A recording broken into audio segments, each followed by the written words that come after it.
星期六晚我去咗睇周杰倫演唱會，今次係我第一次入香港啟德 Stadium， 場館好新好大，保安都非常嚴謹，連水都唔可以帶入去，驗完飛就再戴手帶，然後我哋就去買嘢食啦。不過個龍真係超長，如果你有特定嘅匯豐信用卡就可以行快隊，慳返唔少時間。成個場可以坐5萬人，場面真係好壯觀。不過就算買咗最貴嘅飛，都好遠睇唔清台上面。我全晚都係靠大螢幕睇周董，不過氣氛都好好。你睇下我睇得幾投入，俾大家聽下現場收音啦。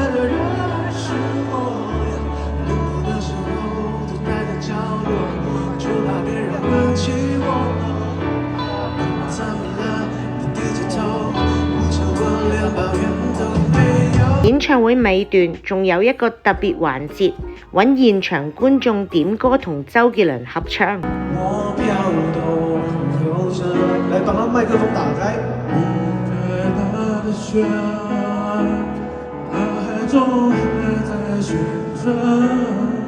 完 show 之後，我哋就去咗銅鑼灣食碗日本拉麵先返屋企。今日嘅分享就到呢度啦，我哋下條片再見，拜拜。